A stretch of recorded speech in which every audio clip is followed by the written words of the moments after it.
हरिओम श्रीराम अंबज्ञ नाथ सवेद नाथ सवेद नाथ सवेद। मैं रुपेश सिंह राणे, सिवुड्स उपासना केंद्र। मेरा एक छोटा अनुभव है कोविड के दरमियान का। 2020 उस दरमियान एक्चुअली मार्च महीने में हमें सबको हमारे डिपार्टमेंट से छुट्टी दी गई, थोड़ा रिलैक्सेशन दे दिया गया कोविड के कारण घर में रहने का। तो उस दरमियान मार्च से हम लोग हमारे घर में रहने लगे और साधारण जून 2020 के दरमियान हुआ यूँ कि मैं खुद अकेला ही निकलता था किसी भी काम से बाज़ार में, तो मैं खुद ग्रसित हो गया था कोविड से। और उस दरमियान हुआ यूँ कि कोविड से ग्रस्त होना तुरंत मालूम नहीं पड़ता। जैसे पहले खांसी होती थी और काफ़ी अच्छे जानकार, अच्छे चिकित्सक भी, डॉक्टर्स भी कोविड को प्रॉपरली डायग्नोज नहीं कर पाते थे। और उसी दरमियान जब मुझे कोविड हुआ था, उसी दरमियान जब तक डॉक्टर लिख के ना दे कोविड टेस्ट के लिए, तब तक कोविड टेस्ट की भी नहीं जा सकती थी खुद होकर। ऐसा वो काल था। और उसी दरमियान जैसे मैं कोविड मैं जैसे पेशेंट हो गया कोविड का, मुझे मालूम नहीं था मुझे कोविड है करके। और लगभग पहले दिन मुझे अभी भी याद है कि 3-4 दिन मैं खांस रहा हूँ और डॉक्टर के पास जा रहा हूँ और डॉक्टर केवल खांसी की दवाई देकर मुझे फिर से घर छोड़ रहा है। वैसे 3-4 दिन चले गए। 5वें दिन मेरी पत्नी हैरान होकर खुद वापस मुझे डॉक्टर के पास ले गई, क्योंकि 5वें दिन मुझे चक्कर आना चालू हो गया। और जैसे जैसे मैं कोविड की बात एक बात स्पेशली यहाँ पर मेंशन करना चाहूँगा कि 6th डे, छठा दिन जो होता है पूरे ट्रीटमेंट के दरमियान, छठा दिन जो होता है वो किसी भी मरीज़ की किस्मत तय करता है। छठा दिन और 7वां दिन ये टर्निंग पॉइंट होती है कोविड के पेशेंट के लिए।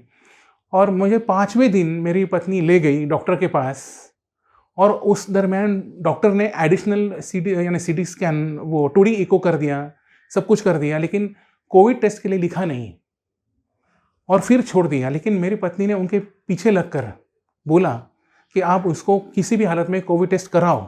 मैं चाह रही हूँ कि वो कोविड टेस्ट करे, आप चाहे आप जो भी दवाई लिख के दे हम ले लेंगे, लेकिन मेरे लिए, मेरे खातिर उनकी कोविड टेस्ट कराओ। वो आदमी आज सुबह चक्कर आके गिर गया है घर में। देखो 5वें दिन बोल रही है। उसके नेक्स्ट डे को, यानी उन्होंने लिख के तो दिया कोविड टेस्ट के लिए, उसके नेक्स्ट डे को मेरी कोविड टेस्ट हो रही है, मेरे स्वैब लिए गए और उसके नेक्स्ट डे 7वें दिन उसका रिजल्ट आया।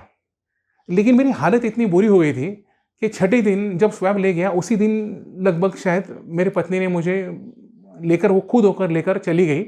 बड़ा हॉस्पिटल है वहाँ पर, वो खुद मेरी पत्नी ले गई मुझे, क्योंकि मैं खुद डिसीजन ले नहीं पा रहा था मेरे खुद के बारे में। उतनी स्थिति गंभीर हो गई थी मेरे। तो वहाँ पर उन्होंने पूछा कि इनको कोविड है कि नहीं है, तो हमने बोला उनको कि हमने कोविड टेस्ट करने के लिए भेजा है, स्वैब कल तक आएगा। तो इसीलिए उन्होंने नॉर्मल वार्ड में मुझे रखा और अगले दिन सुबह लगभग 6 बजे, 5-6 बजे उन्होंने ईमेल किया वो रिजल्ट और मेरा कोविड पॉजिटिव आया। यानी 7वें दिन मेरा कोविड पॉजिटिव आया। कोविड पॉजिटिव आ गया, तुरंत मुझे हिला दिया गया कोविड वार्ड में। अब यहाँ पर मेरे सिवुड्स केंद्र के जो भी सप्तसंग थे, उनका काफ़ी बड़ा अच्छा कोऑपरेशन मुझे मिला। खुद होकर पूछने लगे क्या क्या चाहिए। सब मेरी पत्नी से बात कर रहे थे, मैं उस स्थिति में नहीं था।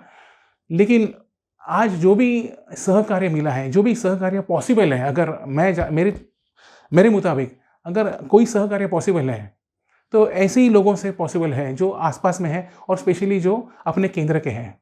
यही लोग हैं जो आते हैं ऐसे संकट समय पर, यानी वो बापू के ही अंश है। इतना ही मैं बोलूँगा आपको कि उन्होंने तारक साधना के लिए, तारक उपासना के लिए उन्होंने मेरा नाम सूची दे दिया। वहाँ पर मेरे लिए अलग उपासना चालू कर दी गई बापू के यहाँ पर, तारक मंदिर, तारक उपासना, दत्ता तारक उपासना। उसी दरमियान 7वां दिन था मेरा, कोविड ट्रीटमेंट चालू हो गई मेरी और तुरंत सुबह सुबह मुझे भेजा गया एक्सरे वार्ड में। देखो अभी तक ट्रीटमेंट चालू नहीं हुई है, अभी तक केवल वो स्ट्रक्चर बना रहे हैं, ट्रीटमेंट प्लान बना रहे हैं। एक्सरे निकाला गया, सारी चीज़ें इमरजेंसी में होने लगी मेरी, क्योंकि जनरल वार्ड में जो थे सारे लोग लगभग 10 दिन से वहाँ पर थे। मैं एकदम नया आया था जनरल वार्ड में। वहाँ पर मेरे लिए स्पेशल अरेंजमेंट की गई थी, जनरल ट्रीटमेंट थी।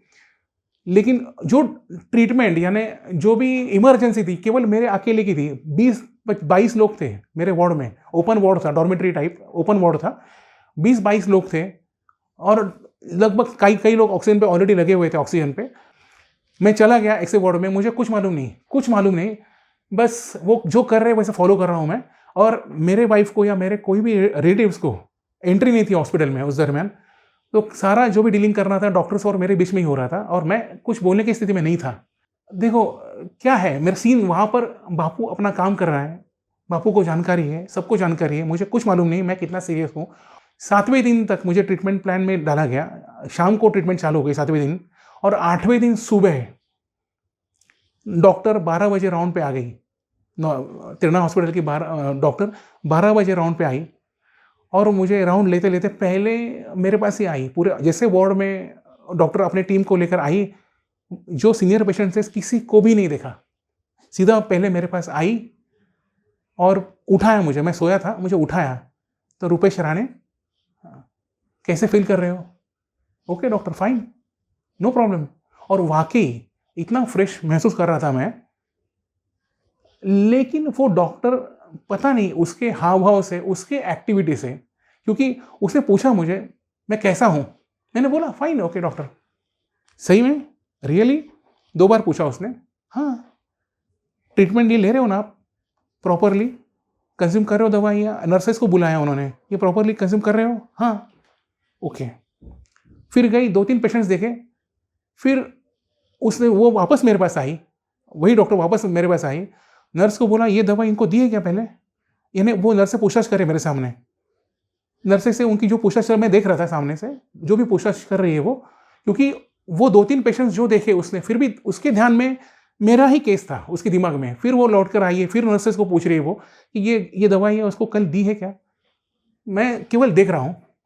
उनकी सबकी बात निपट गई। फिर डॉक्टर मेरे पास आई, फिर से मेरे पास आई, रुपेश राणे, फिर से मैं पूछ रही हूँ आपको वाकई सही अच्छा लग रहा है?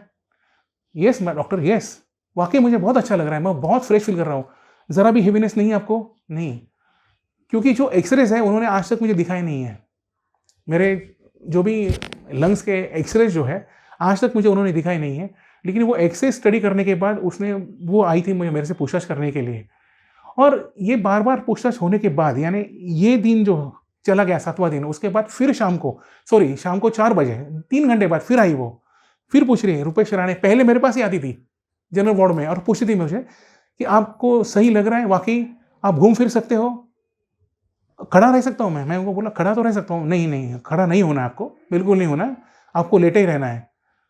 आपको सांस लेने में कुछ तकलीफ हो रही है? बोला हल्की फुल्की सा तकलीफ हो रही है। हल्की हो रही है? इमीडिएटली उसने मुझे शिफ्ट कराया उस ऑक्सीजन सिलेंडर के बेड के पास, बिठा दिया उधर, और उसने सिलेंडर का अरेंजमेंट पूरे मेरे लिए कर दी। उसके देख रेख में, उसके सुपरविजन में मुझे सिलेंडर लगाया गया, और उसके बाद वो चली गई। फिर शाम को आई 8 बजे, बोला आपको कैसे लग रहा है? ठीक है, मेरा रीडिंग लिया उसने, पल्स मीटर से रीडिंग लिया, लगभग 91-92 था, ऑक्सीजन देते हुए भी 92-93 ऐसे कुछ रीडिंग था उसका। और वहाँ पर मेरे केंद्र के लोगों ने इन्फॉर्मेशन पहुँचाई थी, और वहाँ पर मेरा दत्त तारक उपासना जो थी वो चालू थी हमारी, केवल मेरे लिए। उसके बाद मेरे पत्नी से बात करता था मैं, पत्नी भी मेरे वजह से, जैसे मैं खुद कोविड ग्रस्त था, तो मेरे परिवार के 3 सदस्य जो थे वो सारे कोविड पेशेंट हो गए थे मेरे वजह से। लेकिन उनको वो एसिम्प्टोमेटिक थे, इसलिए उनको ज़्यादा असर नहीं पड़ा था कोविड का, तो उनको क्वारंटाइन सेंटर में भेजा गया था। मैं स्पेशली हॉस्पिटल में था। कोविड के बाद की मेरी दूसरी ज़िंदगी है कि इस दौर से मुझे गुजरना पड़ा। लेकिन जब मैं गुजर रहा था उस दरमियान एक तिल मात्र भी तकलीफ नहीं हुई है मुझे, तिल मात्र, यानी डॉक्टर मुझे बार बार पूछ रही है, लेकिन तकलीफ का नामो निशान मैं अंदर से मैं कुछ महसूस ही नहीं कर रहा था, तकलीफ का नामो निशान। लेकिन इतना ज़रूर है कि ये मेरा दूसरा जन्म है। मेरे बापू को मेरा शत शत नमन।